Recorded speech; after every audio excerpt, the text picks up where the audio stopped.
around 30 years old, I was getting sicker and sicker, and I basically had problems managing my diabetes. I would go to dialysis, and I would do it at 5 o'clock in the morning, 11 o'clock at work, 5 p.m., and then again in the night. So 4 times a day I would do the dialysis.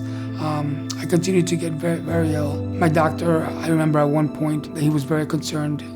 They basically told me that I would need a transplant very soon. One of the things that actually emotionally took a toll on me while I was doing hemodialysis was that I would make friends with folks across from me, and I wouldn't see them for 2 or 3 days. And I would ask,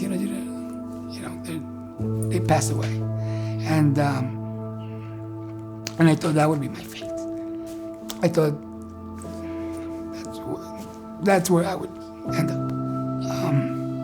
But God had a different plan. I was actually at work, sitting at my desk. Folks from UNO's actually gave me a call, and they said, listen, we found a possible match. So right away, I left work, and I was very emotional. We got there, the first thing they do is actually they do a cross-match check to make sure that you are actually a good match with the donor. And they called, everyone was we were all in a waiting area. They were sleeping. I picked up the phone and they said, you're a perfect match. Prepare for the actual surgery. Right before the surgery, they actually empty out the last contents of the peritoneal dialysis out of your system. And just the thought that, that would be the last time I would be on dialysis was, an emotional one too. After the surgery, I had a bout with severe depression for about 6 months because I could not accept or understand that someone is not here anymore, but I am. That was very, extremely hard. When I was actually written by the family, it took me a whole year to respond to them. Because emotionally, I also didn't know, was I gonna be good enough? Would they like who I am, my background? It took me an actual whole year to pick up the phone.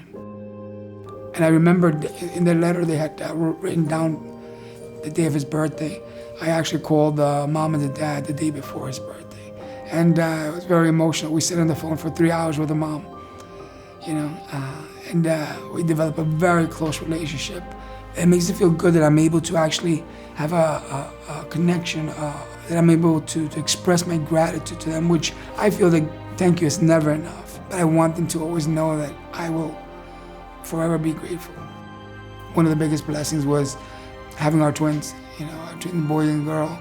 When they started learning, about Uncle Patrick, we have his picture right behind me, and he's part of our family. As I always say, he's a brother that gave me a gift, a brother that I never knew, but he's my brother, and I want to honor him. We named our son Patrick right after my donor.